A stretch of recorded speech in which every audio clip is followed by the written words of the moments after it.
Avertissement. Cette émission est le résultat de l'enregistrement d'une discussion semi-préparée n'ayant fait l'objet d'aucun montage et de très peu de coupures. Les opinions et commentaires émis par nos invités leur appartiennent et ne reflètent pas nécessairement la pensée des collaborateurs de Connaissez-vous. Nous préférons vous en avertir.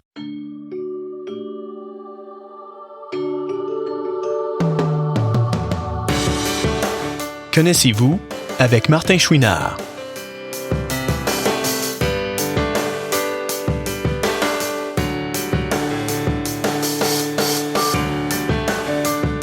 Cette semaine, Martin rencontre une personne qui a osé quitter le Canada pour aller explorer d'autres horizons. Martin Gilbert.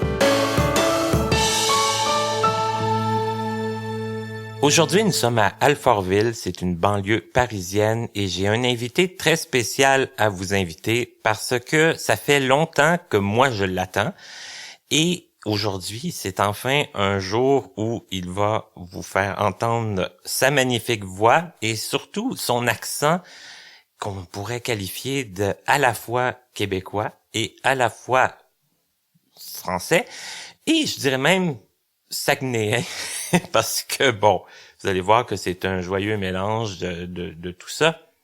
Il s'appelle Martin Gilbert. Et oui, un autre Martin. Bonjour Martin. Bonjour Martin.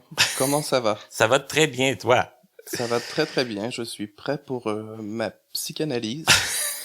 Je me marre un peu de toi parce que je n'ai pas écouté très très souvent ton podcast, mais à ce que j'ai écouté, je me rappelle que ça commence par l'enfance et tout ça. Donc, pour moi, c'est très, très psychanalytique. Donc, aujourd'hui, on est chez moi. J'en ai profité. On s'est installé. C'est ça, on s'est fait un petit concept. À la méthode très, très freudienne. Je suis étendu dans mon canapé. Martin est au bout. Et on va voir. J'ai entendu dire que t'étais maintenant un très très bon intervieweur, donc ça dépend juste de toi, voir si je vais être détendu et si je vais être prêt à me livrer et dire tout plein de choses que je vais regretter par la suite. Mais ton introduction, franchement, beaucoup trop de compliments, je crois pas, je suis pas trop d'accord, surtout que là on est le matin, donc j'ai une belle voix bien rauque et Là, c'est moi qui est obligé de faire des précisions. On n'est plus tant le matin, là, on est l'après-midi. Bon, pour moi, on est le matin jusqu'à 14h le dimanche. D'accord. Voilà. Mais bon, là, tu nous as mis un petit peu en appétit, hein. Tu as dit, bon, Martin, il commence ses entrevues, il parle de l'enfance, alors on va commencer avec l'enfance, hein. Je suis surpris. C'était ça le but. D'accord. De te surprendre en commençant. Tout d'abord, Martin, est-ce que tu peux nous dire environ vers quelle époque tu es né? Environ précisément le 28 novembre 1984. Par contre, je ne sais pas du tout l'heure. Non, tu sais pas l'heure. Non, je me rappelle pas de ce genre de détails malheureusement. Je suis sûr que c'est la cause de plusieurs lacunes dans ta vie. Ah, peut-être. Et toi, Martin, est-ce que tu es né au Saguenay, ça je l'ai dit. Au Lac-Saint-Jean, plus Au précisément. Lac-Saint-Jean, c'est vrai qu'il faut le préciser. Dans le petit village de Chambord. Donc, une toute petite place. Et par contre, je suis assez rapidement déménagé à Roberval, qui est à environ 15 kilomètres. D'accord. Et entre les deux, il y a Vajalbert, bien sûr, qui est plus connu que Chambord et Roberval. Mais qui est maintenant un village fantôme, Val-Gelbert. Oui, voilà. Qui a toujours été un village fantôme pendant mon existence. En tous les cas. C'était déjà le cas. Ça fait que forcément, ça l'est toujours. Voilà. D'accord. Et tu es d'une famille nombreuse, toi, Martin? Non, j'ai seulement une sœur. Et qui est plus âgée, plus... Elle a 4 ans de plus que moi. Ah, d'accord. Donc, une grande sœur. Exactement. Qui n'a pas de problème de vision, je crois. Non, elle est voyante. Voilà. D'accord. Et toi, Martin, ton problème de vision, c'est arrivé quand et est-ce qu'on en connaît un peu la cause? C'est de naissance. C'est un truc très très connu, c'est l'amorose congénitale de Leber, donc une rétinite pigmentaire. Ma mère, je te dirais qu'elle s'en est pas tout de suite rendue compte, peut-être, je ne sais plus trop, à 2 ans. Donc voilà, au début, les médecins avaient beaucoup de difficultés à donner un diagnostic, je crois comme bien d'autres personnes non-voyantes ou malvoyantes. Et voilà, ils ont fini par donner ce diagnostic à l'hôpital Sainte-Justine à Montréal. D'accord. Mais j'imagine que c'est ta mère qui se rendait compte que tu voyais pas... Oui, voilà, elle, même si j'étais bien actif et tout, elle se rendait compte que parfois je m'enfargeais dans des trucs, je me cognais un peu, des petits trucs comme ça. OK. Et là, comment ça s'est passé pour toi, l'école? Tu as commencé l'école, la maternelle, j'imagine, comme tous les enfants? En fait, je suis allé au jardin des 4 ans et à la maternelle dans mon petit village à Chambord. OK. J'en ai des petits souvenirs. Je sais que j'avais une télévisionneuse là-bas et qu'on m'apprenait l'alphabet avec la télévisionneuse. Déjà à cet âge-là? Peut-être plus à la maternelle, ça. Je ne sais pas, au jardin des 4 ans, là, c'était plutôt du bricolage et tout. C'est ça, hein, quand Voilà. même. Hein? Et je me rappelle quand même de ma première journée à l'école, parce que c'était assez mémorable. Ma mère m'avait habillé avec un costume, le petit costard et tout, la petite chemise blanche en dessous et le nœud papillon. OK. Et elle m'avait bien sûr pris en photo. Et j'ai toujours cette photo sur laquelle je suis un joli petit bonhomme qui a l'air bien tannant. Bien tannant. Voilà.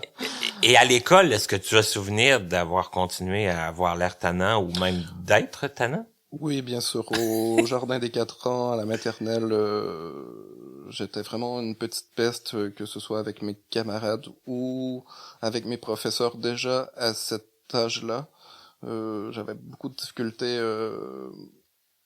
Avec l'autorité? avec l'autorité, oui, on peut dire ça, mais aussi à rester concentré sur les choses. J'aimais mieux parler avec les autres, me balader dans la classe, et voilà, il y avait déjà un petit peu de difficulté avec moi à cette époque-là.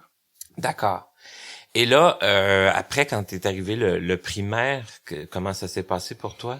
En fait, puisque au Lac-Saint-Jean, à cette époque-là, parce que tu ne m'as pas demandé, je crois, à quel... Ouais, voilà, on peut savoir mon âge. Si on calcule. Ouais, voilà, son calcul. 48 ans. Donc, on va dire 90, puisqu'on n'avait pas les outils nécessaires au Québec, au Lac-Saint-Jean, pour m'intégrer dans une école normale.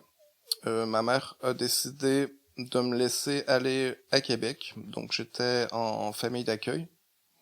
Ça, c'était dès le début là, du primaire? Ça? Non, oui, en première année. OK. Après la maternelle. Après la maternelle. Voilà.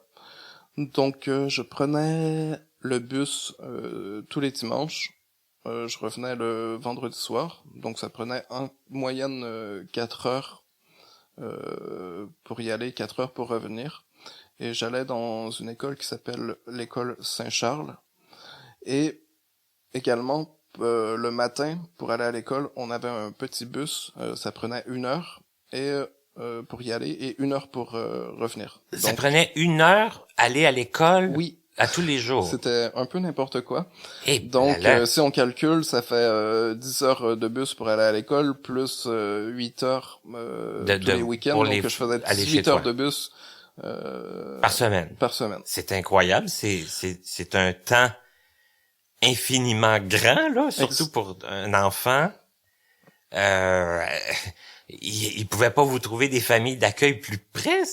En fait, le truc, c'est qu'il y avait 6 ou 7 non-voyants dans notre classe et toutes ces personnes habitaient de manière un peu éparpillée dans la ville de Québec.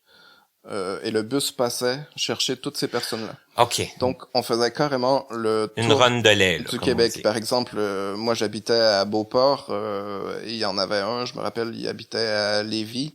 Donc, c'est quand même assez éloigné. Et l'école était à Charlesbourg. Donc, voilà. Et là, toi, mis à part tout le voyagement, est-ce que ça te dérangeait premièrement ce voyagement-là? J'imagine que c'est lassant à la fin. Comment ça a été pour toi la séparation de ta famille, l'école spécialisée? Qu'est-ce que tu veux nous en dire?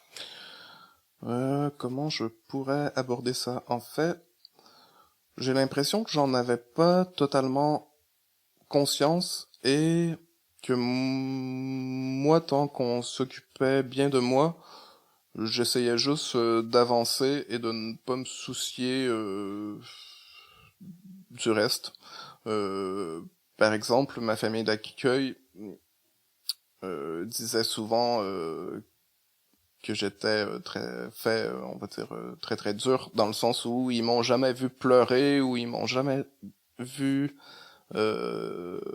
m'ennuyer de mes parents. OK. Tout ça, alors que les autres, c'était pas nécessairement le cas. Ça paraissait plus dur pour eux, là, parce qu'ils l'extériorisaient. C'est ça, alors que moi, je l'extériorisais pas du tout, et je me rappelle pas, en fait, de m'être ennuyé de ma mère, de mon père, puisque, de toute manière, je les voyais à chaque week-end. Et OK, ça que voilà. tu te plaignais pas, mais non plus, t'avais pas non plus vraiment l'impression de t'ennuyer, là. Voilà, en tout cas, je me rappelle pas d'avoir eu cette impression-là. Ouais, puis moi, pour avoir vécu une situation similaire, puis moi, je voyais pas mes parents toutes les fins de semaine, là. Moi, je me souviens quand même de m'être ennuyé, c'est que je pense bien que tu t'en souviendrais. Probablement, ouais. Et ça s'est passé comment pour toi à l'école? Est-ce que tu as un souvenir de ta première journée à l'école spécialisée ou... Je me rappelle pas du premier jour. Par contre, je me rappelle de la première visite, parce que au début, bien évidemment, mes parents ont un peu étudié la situation, parce que il y avait également l'option d'aller à Jacques-Ouellet, bien évidemment. Ça s'arrêtait à Longueuil, là. Exactement, c'est ça. Mais je me rappelle de ma première visite dans cette école, où ce qu'on m'a présenté ma première dactylo braille, ma première Perkins, qu'on m'a montré, je ne me rappelle plus comment ça s'appelle, tu sais, les petites planches en bois où ce qu'on peut rentrer des petits clous dedans et former des lettres braille, pour que le caractère braille soit un peu plus gros. Je ne sais pas si tu as déjà eu...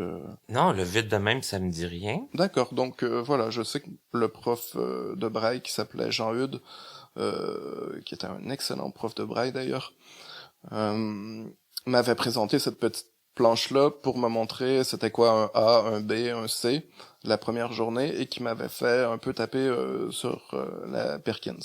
Mais sinon, je me rappelle pas des premières semaines à l'école Saint-Charles. OK. Et l'apprentissage du braille, pour toi, est-ce que ça a été quand même facile? Oui, ça a été facile, mais je me rappelle que Jean-Hude était très très méthodique et constant dans notre apprentissage, et par exemple tous les jours on faisait une demi-heure de lecture avec lui. Moi je lisais une page, lui il lisait une page, et après une demi-heure j'en avais vraiment marre. Mais puisque c'était constant comme ça, on faisait 1 heure de braille tous les jours. Avant la demi-heure de lecture, on faisait la théorie et tout ça. Donc voilà, c'était facile parce que on en faisait beaucoup. Par contre, ça finissait par m'ennuyer. Mais là, tu dis ça finissait par t'ennuyer, mais est-ce que c'est en lien un peu avec le fait que tu avais toujours de la difficulté à te concentrer, puis à rester tranquille, puis à pas trop parler, puis pas trop bouger? Bah, j'avais pas Non, ça allait mieux à partir de 6 ans pour me concentrer et tout, mais à minute que j'avais l'opportunité de m'amuser, de déconner et tout, j'en profitais. Mais voilà, puisque par exemple avec Jean-Eudes, on était seul avec lui pour apprendre, bien là j'avais pas beaucoup de distractions. C'est juste que je finissais par trouver ça lourd et voilà, au début le braille ça demande beaucoup de concentration et d'énergie, donc je crois que j'étais plutôt fatigué par l'exercice et tout ça. OK. Là, parce qu'il y a eu d'autres professeurs, est-ce que avec les autres professeurs, les autres matières, c'était-tu semblable ou Ça dépendait de la matière. En fait, j'étais assez bon en mathématiques, donc et j'aimais quand même ça. Donc voilà, ça arrivait à captiver mon attention. Mais voilà, dans des trucs qui m'intéressaient moins, ouais, j'écoutais plus ou moins et tout. OK. Et là, t'as fait tout ton primaire à cette école-là?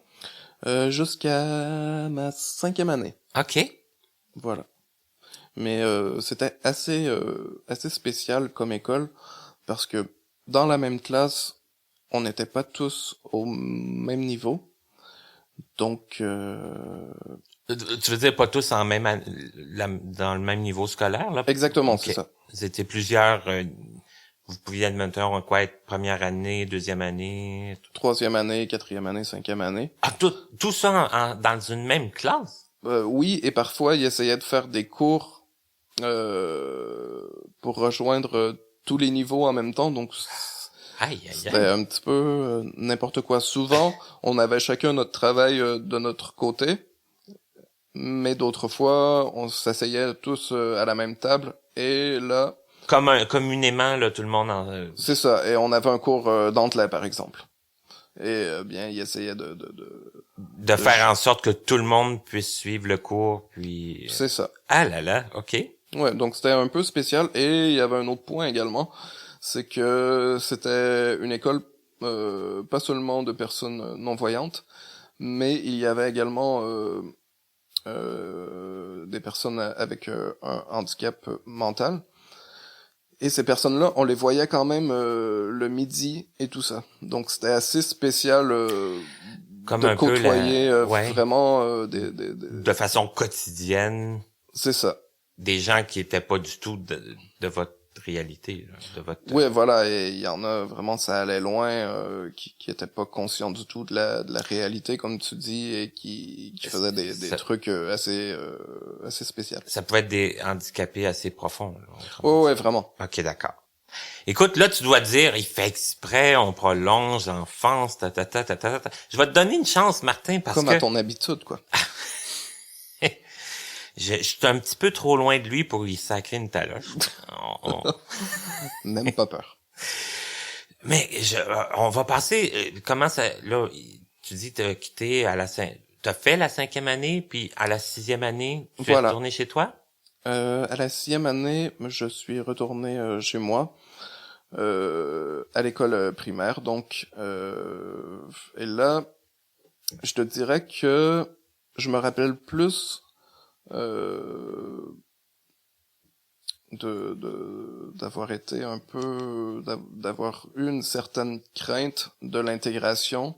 J'ai anticipé un peu la chose, et puisque j'avais peur un peu que les élèves rigolent de moi ou m'acceptent pas avec mon handicap. Tu commençais plus à en prendre conscience, là. Voilà, j'en avais vraiment plus conscience, et c'était le retour était plus difficile que l'aller. OK.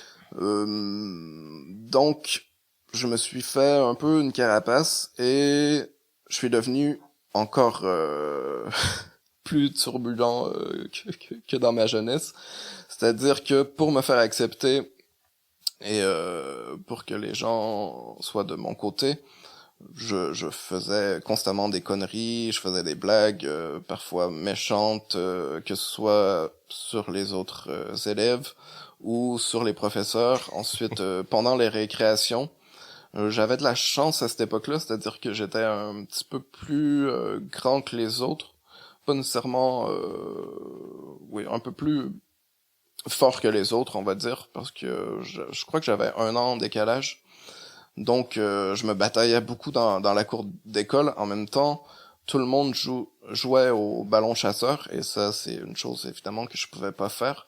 Donc, pour passer le temps, dans la cour d'école et tout, on se bataillait. Parfois, il y avait...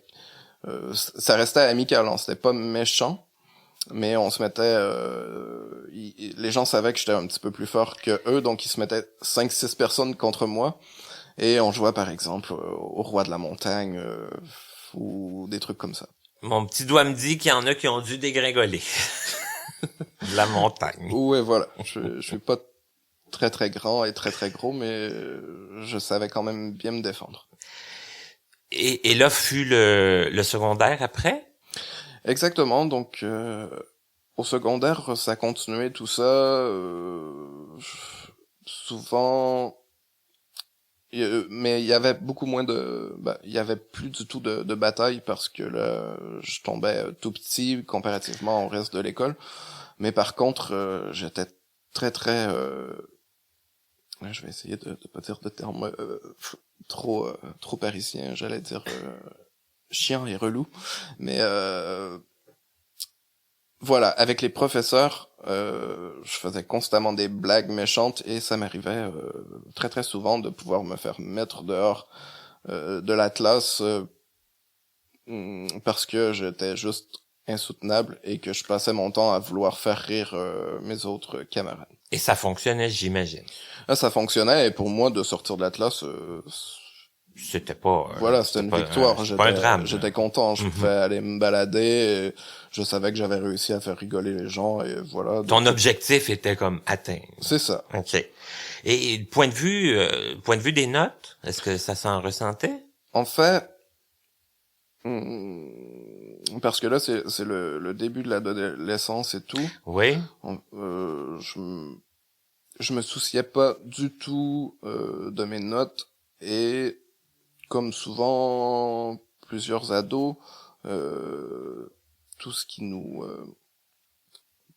intéresse, c'est la vision que nos camarades ont de nous.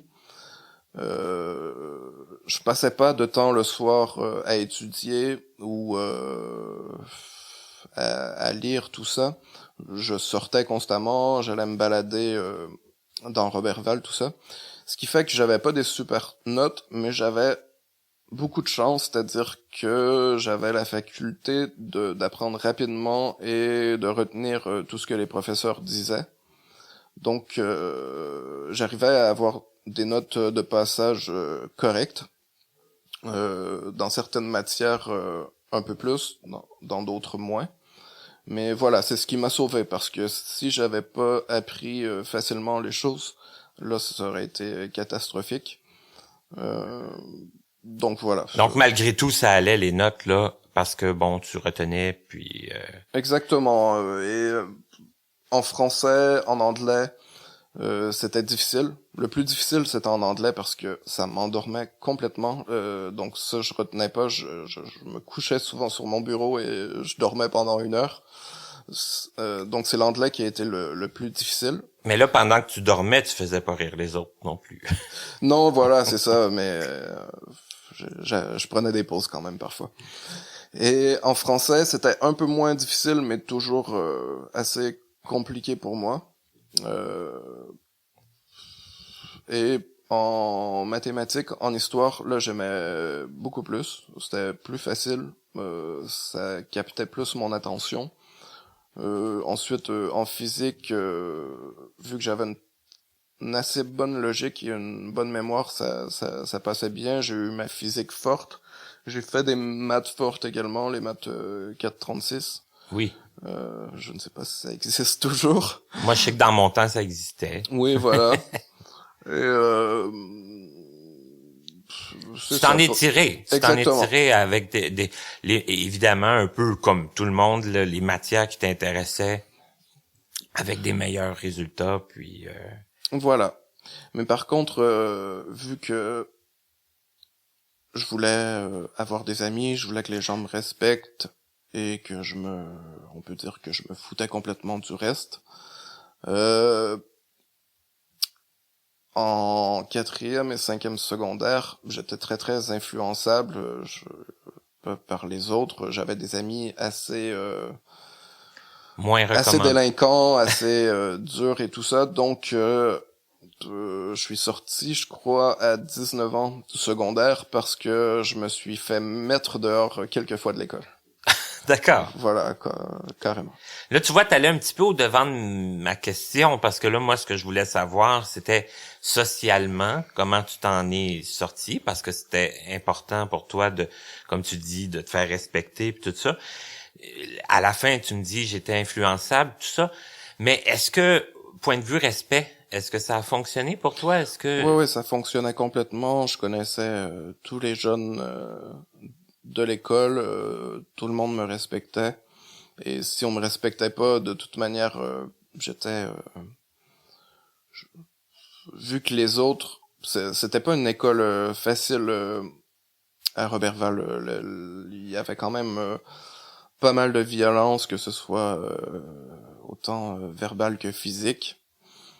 Donc moi, si j'avais besoin de faire mes preuves et tout, je reculais pas et tout, et j'avançais et je fonçais dedans.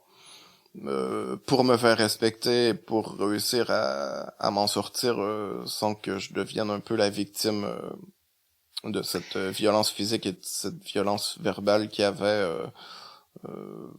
du secondaire 1 jusqu'au secondaire 5. OK, mais ce que tu me dis, c'est qu'en partant, l'école était pas qualifiée comme étant une école avec une réputation facile. C'est ça. Donc, monsieur, madame, tout le monde devait faire sa place s'il voulait faire sa place. Sinon... Voilà, si on voulait être respecté, fallait montrer un peu qu'on était fait dur, qu'on était un tough pour pas devenir le centre le souffle-douleur. C'est ça, exactement. OK. Et là, Martin, on s'en va, on sort de l'enfance, là, regarde. Puis de l'adolescence. Quand t'es venu le temps de savoir, de penser à ce que tu voulais faire plus tard, c'était quoi tes... Oula, très très bonne question. En fait, c'est pas une question que je me suis posée très très tôt. Tu devais pas avoir le temps de te la poser. C'est ça. Il y a un moment que j'aurais bien aimé devenir avocat. Je pensais beaucoup à ça. J'ai pensé un moment à la comptabilité. Mais c'était plutôt des phases courtes. Je me disais...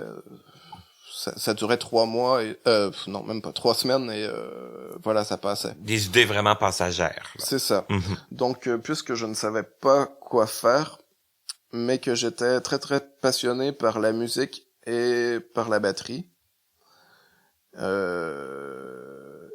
Par contre, je ne connaissais pas le braille musical, donc je pouvais pas aller en école de musique comme ça. Je me serais pas fait accepter. Donc j'ai fait ce que tout bon élève du Québec fait quand il sait pas où aller. Je suis allé en sciences humaines au collège d'Alma. Et au collège d'Alma, il y avait également on pouvait également être en musique. Donc j'avais beaucoup de copains musiciens. Et pendant mes sciences humaines, j'ai commandé des livres à Montréal et j'ai appris le braille musical par moi-même.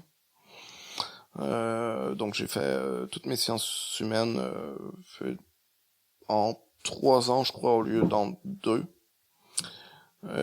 Et après ça, je me suis inscrit en musique. J'ai passé l'audition. Et j'étais complètement le contraire. Je suis devenu complètement le contraire de ce que j'étais avant, au lieu de m'identifier juste à mes amis. Là, j'étais vraiment concentré sur l'étude de la batterie, et c'était pas facile du tout parce que le solfège en braille, c'est compliqué. Donc voilà, je me suis pas rendu jusqu'à la fin des études en musique à cause du solfège. Faire de la lecture à vue, tout ça, ça finit par me saouler et j'en pouvais plus. Et pendant ce temps-là, il y avait un truc que je n'ai pas parlé, c'est que je me sentais très très à l'aise avec l'informatique depuis que j'avais 8 ans que j'en faisais. Et j'étais quand même assez rapide, tout ça. Et je me disais, au pire, si la musique, ça fonctionne pas, je vais devenir professeur en informatique adaptée. J'avais déjà donné plusieurs cours pour les associations et tout ça du Lac-Saint-Jean. Donc voilà, je me suis un peu perdu dans la question. Non, mais ben non, pas tant que ça.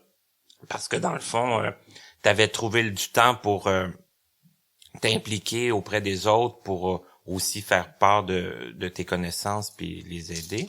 Voilà, c'est ça. Donc, je me suis dit, si ça fonctionne pas en musique, j'irai vers l'informatique. Vers l'informatique. Et à un moment donné, vu que je voyais que le solfège, ça allait être très très difficile, je me suis retourné d'un coup et j'ai décidé de m'inscrire à l'université en informatique de gestion à Chicoutimi. Donc, toujours à Chicoutimi, c'est là que tu as commencé tes études post-secondaires. Non, c'était à Alma pour post-secondaire. OK. Et après le collège, j'ai déménagé à Chicoutimi. OK, d'accord. Ça, est-ce que c'est très loin pour ceux qui connaissent pas? Bien, par exemple... T'as quitté tes parents, là.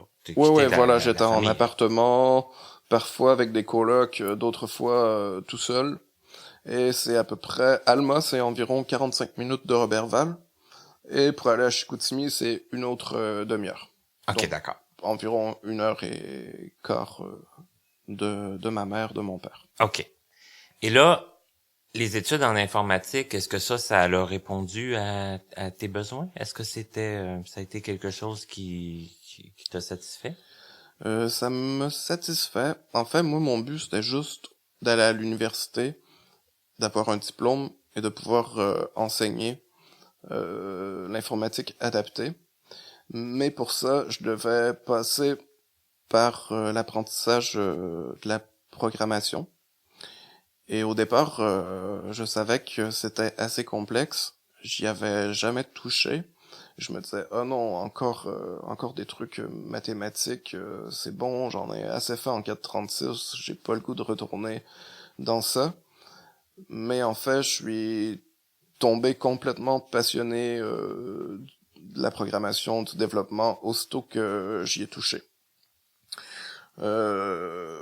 Par contre, j'allais à mes cours, je les passais assez bien, mais j'étais plus intéressé par la programmation et par acquérir des compétences en développement que de réellement réussir mes cours. Ce qui faisait que parfois, je restais chez moi, je me donnais des défis et tout de développement, de programmation avec différents langages, et je mettais plus d'énergie sur ça que sur le résultat de mes cours. D'accord. Et ça a donné quoi comme résultat? En fait,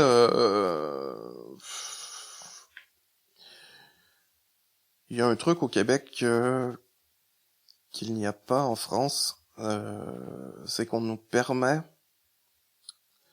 de prendre seulement 2 ou 3 cours plutôt que prendre les 5 comme les autres pour avoir plus de temps pour les réussir.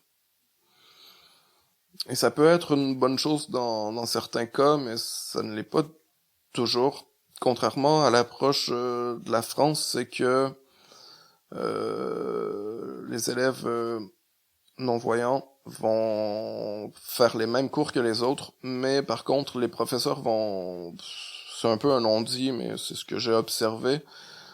Il va avoir un petit peu plus de laxisme à ce niveau-là, c'est-à-dire que j'ai l'impression que dans certains cas, il y a des personnes que les professeurs, ils les laissent un peu plus facilement passer leurs cours et avoir leurs notes et tout. OK. Donc voilà, le problème c'est que au Lac-Saint-Jean, souvent je prenais juste 2 cours, alors qu'il faut en prendre 5, et ça a pris énormément de temps avant de pouvoir avoir un diplôme, et j'en ai juste un diplôme pour l'instant du Québec, parce que je suis venu en France et j'ai un peu abandonné la suite au Québec, mais j'ai quand même un certificat en informatique de gestion. Mais normalement, ça prend 1 an à avoir ce truc-là, alors que moi, j'ai fait, je crois, au moins 2 ans et demi d'études à Chicoutimi. Donc, après le certificat, il y a 2 autres années, et j'en étais à peu près à la moitié de ça. Au début de l'entrevue, j'ai commencé en disant quand même que ça faisait longtemps que j'attendais ton passage au micro de Connaissez-vous, parce qu'on s'est connus, on faisait un petit calcul au début, environ 2012-2013. On s'est connus sur le site Le Salon, que je mentionne souvent à Connaissez-vous, à jouer au poker.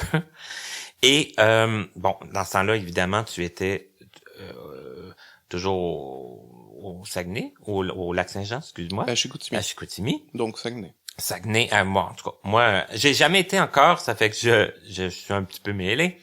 Faut m'en excuser. Mais assez vite, parce que là, on est en banlieue de Paris, comme on le disait aussi au début, il s'est passé beaucoup de choses, là. Toi, t'as senti à un moment donné le désir et le besoin, ou les deux, ou juste un, en tout cas tu nous l'expliqueras, de t'en venir ici. Oui, c'est une histoire assez longue en fait, et assez complexe. Comme tu disais, on a appris à se connaître sur le salon grâce au poker et tout. Moi, après avoir quitté l'école Saint-Charles à Québec jusqu'à presque 28-29 ans, j'avais complètement aucun lien avec d'autres non ou malvoyants. Peut-être à part un seul à Chambord, mais qui avait pas du tout le même degré de vision que moi, donc qui avait pas besoin du braille. Ce qui fait que je n'ai pas pu échanger beaucoup sur ça. Et justement, le salon, c'est une plateforme qui m'a permis de voir comment les autres abordaient leur handicap et d'avoir des discussions un peu plus sur ça, sur les difficultés, ainsi de suite.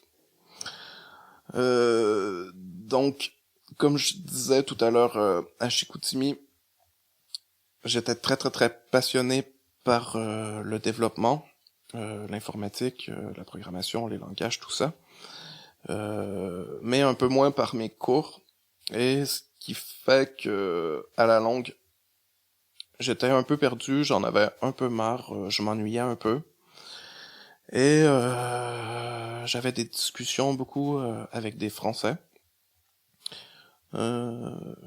J'ai fini par rencontrer quelques personnes et tout pour faire connaissance en vrai et pas seulement de manière virtuelle. Je suis tombé un peu amoureux d'une Française. Donc voilà, on se baladait, elle venait me voir au Québec, moi je venais la voir en France.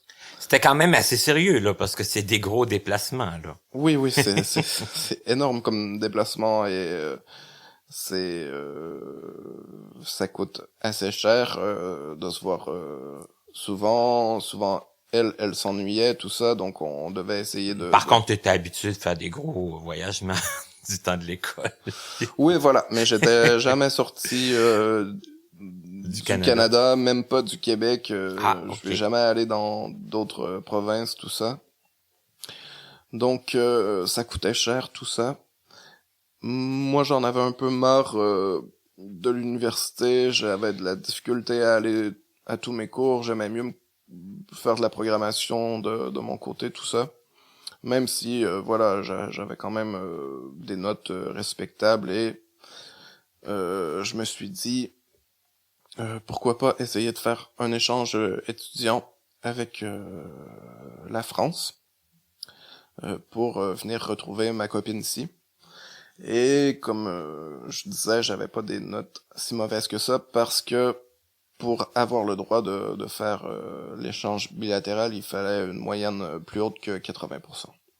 Oh, d'accord. Voilà, donc ça, je l'avais, il y avait pas de souci, mais en même temps, tout à l'heure, je disais que c'était pas nécessairement bien de faire juste 2 ou 3 cours sur 5 pour avoir plus de chance. Ben, il y a eu cet avantage-là, par contre, c'est que je pouvais quand même avoir des bonnes notes. Voilà. Donc, ça a été assez complexe à mettre en place. En plus, celle qui s'occupait des échanges à l'université de Chicoutimi, elle avait beaucoup de préjugés. Pour elle, c'était pas possible parce que j'étais non-voyant. Elle le disait pas directement, mais ça se ressentait vraiment. Et je vais essayer de rester poli et correct, mais elle était vraiment pas trop de mon côté. Ce qui fait Tu sentais pas que t'avais son j'avais soutien, pas, là. voilà, je n'avais pas du tout son appui. Ce qui fait que j'ai dû un peu bypasser son autorité, m'occuper de tout et de lui prouver que même si elle n'était pas trop d'accord, j'allais tout faire pour réussir. C'est ça, que premièrement, toi, tu y tenais, que tu allais persister Exactement. et que ça allait se faire. Voilà, et comme je suis quelqu'un d'assez persévérant, Ça s'est c'était fait. assez difficile de me dire non. Moi, pendant que je venais visiter ma copine ici, je suis venu voir l'université Paris-Descartes qui est dans le 16e arrondissement de Paris. Et voilà, je me suis organisé pour qu'il m'accepte. Et ça fonctionne. Donc, il a fallu que tu fasses beaucoup plus de démarches par toi-même. Exactement. Puis là, bon, le fait de venir pour voir ta copine, ça t'a permis de le faire, mais on s'entend que sinon, ça aurait pu ne pas fonctionner. Voilà, ça aurait vraiment pu échouer. Mais je me suis organisé pour me faire accepter ici. Et voilà, donc je me suis inscrit en MIAGE, qui est méthode informatique appliquée à la gestion des entreprises. En fait, comment ça fonctionnait, c'est que je faisais des cours ici, mais les points étaient comptés dans mes cours au Québec. Donc je devais trouver des cours équivalents ici pour avoir des crédits au Québec. D'accord. Donc le MIAGE, ça allait plutôt bien, mais ça s'est pas super bien déroulé avec ma copine. Ça a duré peut-être 5 mois qu'on habitait ensemble dans le 16e arrondissement, mais on avait tous les deux un caractère très fort, ce qui fait que c'était mieux à distance que ensemble. Par contre, voilà, c'est vraiment une fille géniale, très bien. Aujourd'hui, on se parle encore et tout, une fois de temps en temps, pour échanger, pour se raconter un peu nos vies, tout ça. Donc voilà, je m'entends encore très bien avec elle, mais pour être en couple et tout ça, ça fonctionnait pas nécessairement. Mais ce qui est important dans ce que tu dis, c'est que, bon, ça a pas fonctionné super longtemps, mais tu venais pas non plus juste pour elle, parce que la preuve, c'est que t'es resté. Exactement. En fait, comme je m'ennuyais un peu au Québec, tout ça, à Chicoutimi, vu que faut le dire, Chicoutimi, c'est pas la place la mieux adaptée pour une personne non-voyante, dans le sens où pour avoir de l'autonomie, ça le fait pas trop. Si tu veux aller faire tes courses, si tu veux aller à l'épicerie, tout ça, faut que t'appelles un de tes copains pour te déplacer, parce qu'il y a un bus à peu près aux 2 heures, des trucs comme ça. Ce qui fait que moi, Paris, c'est la première ville dans laquelle j'ai vécu. Et là, ça m'a permis d'être complètement indépendant, de pouvoir me déplacer quand je voulais, d'aller où je veux, quand je veux. Donc voilà, c'est pas comme si que j'avais déjà vécu à Montréal avant. Il y a eu aucune transition là dans une, disons, grande métropole. Voilà. Et c'est ce qui a fait que j'ai vraiment apprécié Paris probablement et que j'ai voulu rester ici. Parce que voilà, après Finalement, c'est en quelle année que t'es arrivé ici? En 2015. 2015. Le 21 septembre 2015. Donc, ça fait 4 ans. Voilà. Voilà. C'est ça. Donc, le miage et tout, comme je disais tout à l'heure, je ramassais des crédits pour le Québec, donc ça m'a donné aucun diplôme français. Et je me disais, bon, je suis bien ici, je peux faire qu'est-ce que je veux, je peux me débrouiller. Donc, j'ai essayé de me trouver un autre cours. Mais je voulais pas continuer les études encore pendant 2-3 ans. Donc j'ai décidé de faire une licence professionnelle qui s'appelle le titre est très très long, je ne sais même pas, je vais me rappeler, mais c'est méthode informatique, conception, développement, test de logiciels, parcours génie logiciel, parcours génie logiciel. Bon, je me rappelle pas de la fin, voilà. Bref, c'était un cours génial parce que tout ce qu'il y avait dedans, je l'avais déjà un peu appréhendé, je l'avais déjà étudié. C'était comme une énorme révision qui me permettait d'avoir un diplôme et de pouvoir travailler par la suite. Donc voilà, j'ai fait cette année-là. Ensuite, on devait faire un stage de 3 mois. J'ai trouvé une entreprise et par la suite, puisque je m'étais bien débrouillé et j'avais fait mes preuves dans cette entreprise, on a décidé de signer un CDI avec moi qui est le contrat à durée indéterminée en France. Donc une fois qu'il est signé, on peut pas te mettre dehors comme ça. Et ça, c'est une chance en informatique parce que il y en a de moins en moins en France des contrats à durée indéterminée. Normalement, c'est plutôt des CDD, donc contrats à durée déterminée, que là, tu signes avec ton employeur pour 6 mois, pour 1 an, pour 2 ans. Mais comme c'est indéterminé, ils peuvent pas te mettre dehors comme ça, mais ça veut dire que quoi? Faut qu'ils te gardent quand même un minimum?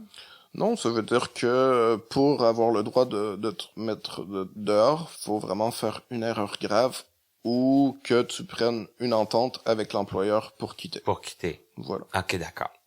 Juste avant qu'on parle un peu plus de l'emploi, bon, c'est sûr, peut-être que ça peut être inapproprié de te demander la différence entre étudier à Chicoutimi et étudier à Paris. Mais comment ça s'est passé en termes d'accessibilité, puis par rapport à ton handicap visuel, les études à Paris? Bien, j'en ai déjà un petit peu parlé dans le sens où voilà, la différence c'est souvent que ici on est vraiment à plein temps. Mais ça, c'est plus difficile, là, parce que tu peux pas dire je vais prendre moins de cours, je vais... C'est plus difficile, mais en fait tu dois t'intégrer complètement avec les autres. T'es obligé de faire équipe avec les autres étudiants pour toi les aider, mais que eux puissent t'aider aussi quand t'as des difficultés. Et au lieu de parfois rester chez toi, être un peu laissé à toi-même, bah t'es constamment dans l'action et t'as accès aux professeurs, tout ça, pour leur poser des questions, aux autres élèves. Donc pour moi, j'avais l'impression d'être plus intégré avec les autres et j'avais comme pas le choix d'y aller à fond pour réussir. Donc, ton handicap était peut-être plus un avantage qu'un inconvénient. Là. Bah, je dirais pas que c'était Jusque-là, un peut-être avantage, mais Il pour justement... il te faisait moins face peut-être un peu là qu'admettons à Chicoutimi.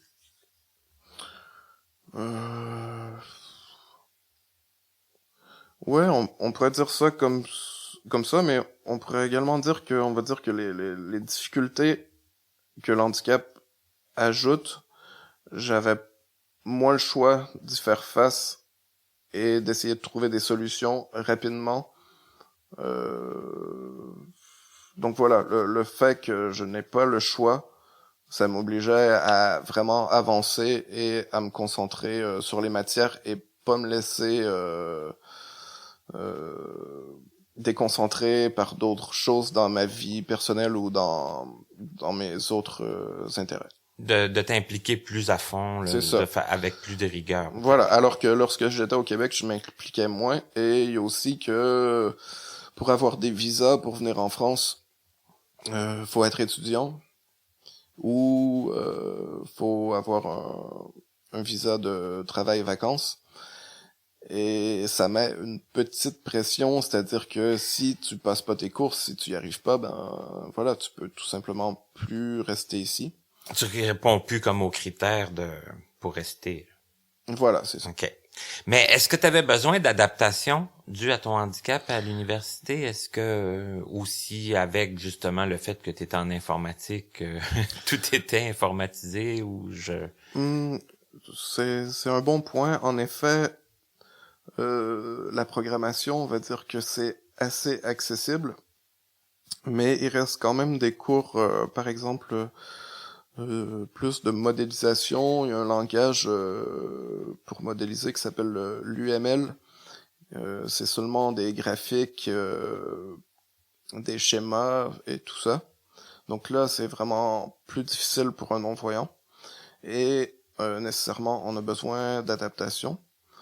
Il y a des associations en France, celle que moi j'ai utilisée s'appelle Baisser les barrières, pour leur faire une petite pub. Ah d'accord. Qui eux, voilà, tu payes un petit montant, genre c'est vraiment pas très très cher, c'est un 10 ou 20 euros. Et eux, ils traduisent les documents assez rapidement et ils te les donnent pour pouvoir les suivre, parfois un peu en décalage, mais pas beaucoup. D'accord. Donc, c'est avec eux que tu as fait affaire pour ce qui est de tes adaptations? C'est ça. OK. Mais bon, l'informatique, bien évidemment, c'est pas comme quand j'étais en sciences humaines ou lorsque je faisais des mathématiques à l'université à Chicoutimi, ou ce que je me rappelle, quand j'ai fait l'algèbre linéaire, j'ai commandé mon livre au Québec et je l'ai eu à la fin de la session. Ouais, c'était plus très utile. 10 jours avant l'examen, donc j'ai dû le reprendre et c'était vraiment compliqué. Alors que voilà, à part pour l'UML et pour souvent la modélisation des bases de données, tout est assez accessible et souvent les profs ont déjà les documents numérisés et C'est ça se ça, passe là. assez bien. Mm-hmm. Mais il Là, faut être quand même super débrouillard si on veut adapter les choses rapidement, parce que bien sûr, il y a toujours les petites difficultés qu'on rencontre où ce que t'ouvres le PDF et que malheureusement le prof a scanné les documents et c'est donc des images de texte plutôt qu'être du texte brut. Et là, bien, faut utiliser des logiciels comme Abby Fine Reader qui permet de faire de l'OCR et de retrouver les documents en texte brut et de pouvoir c'est ça, les utiliser. le document est pas nécessairement toujours accessible. C'est ça, tout mais de suite, là. quand on a de bonnes compétences en informatique, il y a toujours des moyens d'arriver à avoir au moins un document pas complètement pas parfait, mais lisible et avec la logique déduire qu'est-ce que... De quoi il s'agit. C'est ça. Mm-hmm. Donc, toi, Martin, ton expérience à l'université ici, ça ça demeure quand même assez, très positif, on peut dire. Ouais, très très positif. Surtout que ça a découlé sur un stage, du travail, tout ça. Ça s'est passé quand même pas mal dans les délais. Je veux dire, t'as pas eu de problème, de perte de temps, tout ça. Ça s'est fait. Non, voilà, quand même, c'est justement là, c'est vraiment l'année, on va dire, scolaire la plus performante de toute ma vie parce que j'ai fait tous mes cours dans le même temps que les autres et voilà, j'ai vraiment progressé avec les étudiants de ma classe et ça c'est vraiment bien de pas être en décalage parce que là t'es complètement intégré et par exemple à la fin de l'année on avait avant le stage on avait un projet d'équipe. On divisait la classe en 6 équipes, 5 personnes par équipe, et on avait un programme à écrire. Et bien, vu que, comme je disais, pour moi c'était plus la révision que des nouveautés, j'étais assez performant et tout, donc j'ai réussi là à être chef de projet en même temps qu'être développeur principal de l'application. Et voilà, ce qui démontre que j'avais réussi à vraiment bien m'entendre avec les autres et de me faire accepter complètement dans la classe. D'accord. Et là, t'as un travail, t'en as parlé un peu, je t'ai coupé. Est-ce que comment je te demanderais ça? Est-ce que tu as quelque chose à en dire? Est-ce que professionnellement, ça te satisfait pleinement? Est-ce que tu t'ennuies du Canada? Est-ce que tu aurais le goût des fois de revenir travailler dans ton coin de pays? Non, ça fait beaucoup de questions en même temps. Ouais, c'est parce que je te laisse comme la lassitude pour y répondre comme tu veux. D'accord, bien, je vais prendre l'ennui du Canada en premier. Franchement, non, je m'ennuie pas trop du Canada. Bien sûr, parfois un peu de mes amis au Lac-Saint-Jean, de ma mère, de mon père, de ma sœur, tout ça. Et j'ai l'impression, par exemple, de pas vraiment voir les enfants de ma sœur grandir. Mais sinon, si on exclut ça, je m'ennuie pas vraiment du Canada. Surtout pas de l'hiver. Ce que je m'ennuie plus, c'est les plages au lac Saint-Jean. Quand, on va dire, j'étais plus jeune, j'étais quand même assez sportif. Entre 12 et 18 ans, je faisais beaucoup de vélo, je faisais du rollerblade. Plus tard, je faisais également du kayak de mer sur le lac Saint-Jean. Donc ce que je m'ennuie, c'est plutôt justement de passer une journée à la plage, de prendre le kayak de mer, d'aller faire une quinzaine de kilomètres, de revenir. Tout ça, c'est plus des vacances que je m'ennuie au Québec. Mais sinon, pour en revenir au côté professionnel, je me plais complètement dans les rôles que j'ai en ce moment. On peut dire que j'ai de la chance, je suis tombé sur une entreprise qui me fait confiance dès le début, qui m'ont donné des rôles assez importants dans l'entreprise. Et moi, au fil du temps, j'ai fait mes preuves que j'avais de bonnes compétences théoriques et un bon savoir-être en entreprise. Donc ce qui fait qu'aujourd'hui que j'ai des missions qui sont souvent des bons défis.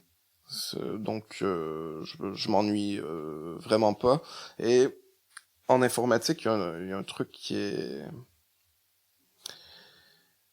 peut être pas en informatique en fait, surtout en développement, c'est-à-dire qu'on a constamment des choses à apprendre. Si on arrête de lire des langages, si on arrête de suivre l'actualité des nouvelles bibliothèques, des nouveaux langages, tout ça, on peut être très très très rapidement dépassé. Donc faut se tenir à jour constamment. Constamment, voilà.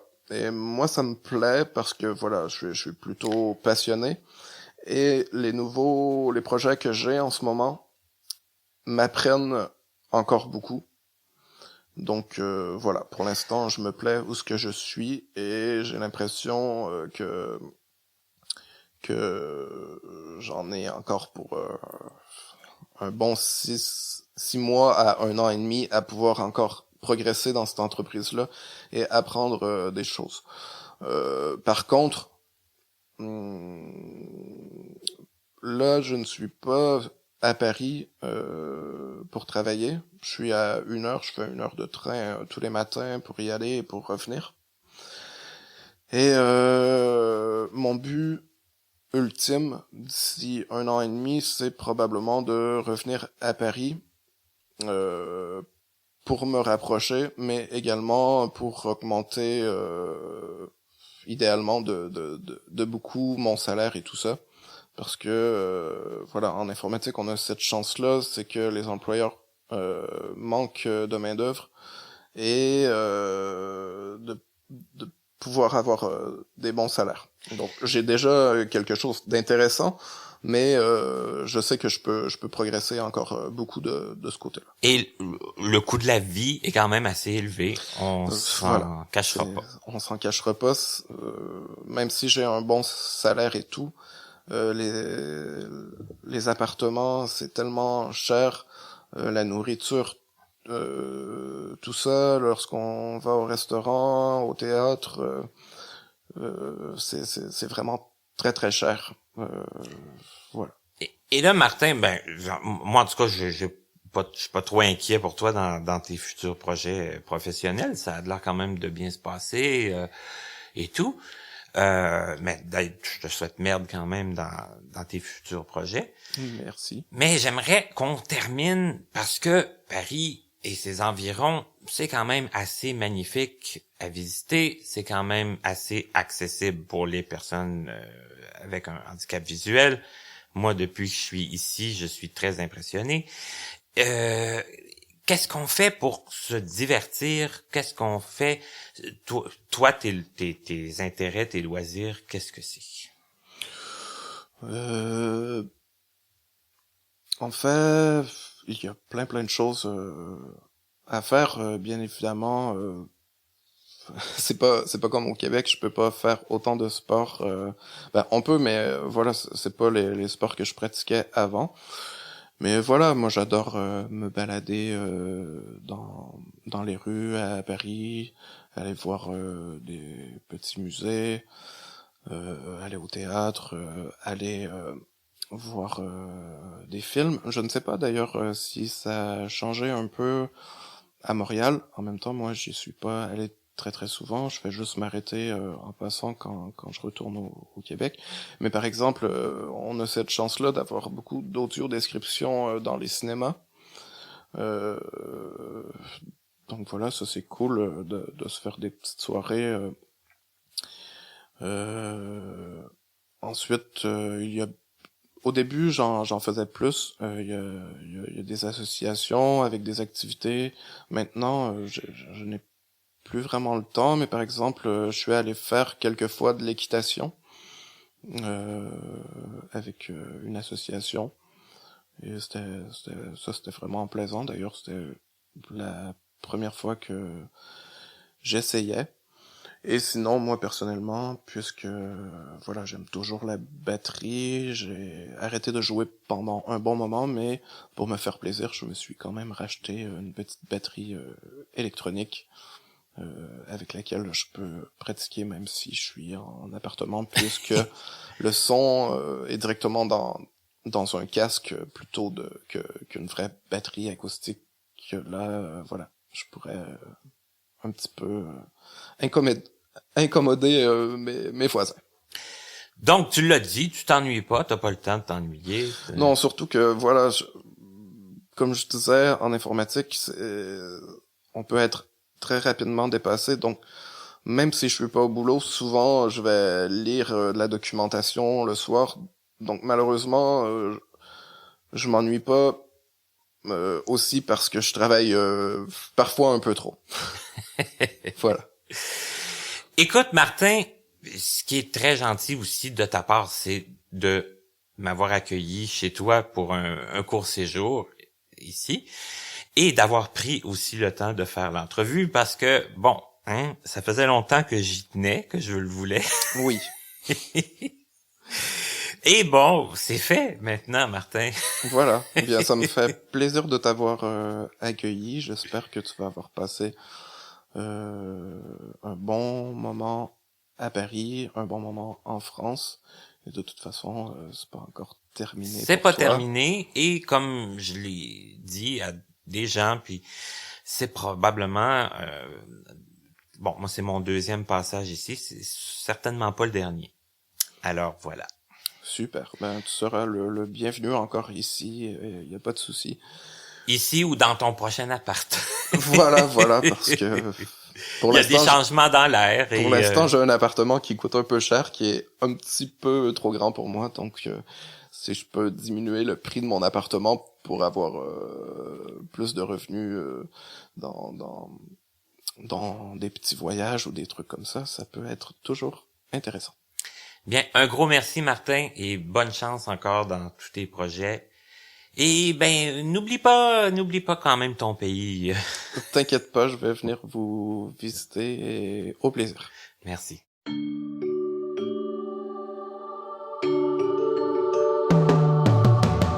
Vous venez d'écouter Connaissez-vous avec Martin Chouinard. Présentateur, Stéphane Pilon en collaboration avec Papillon Sonic. Voix du générique, Joel Pucci. Notre site web est toujours disponible au www.martinchouinard.com. Notre adresse courriel est connaissez-vous2017@gmail.com sans tiret. Nous attendons vos commentaires et suggestions.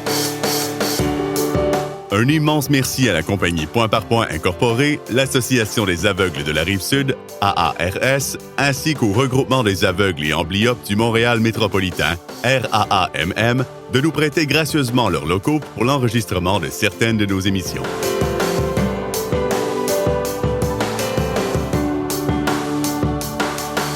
À notre prochaine émission. Pour notre premier passage au Saguenay, nous rencontrons quelqu'un de très loquace, Jean-François Houde, à notre prochain rendez-vous du 1er novembre.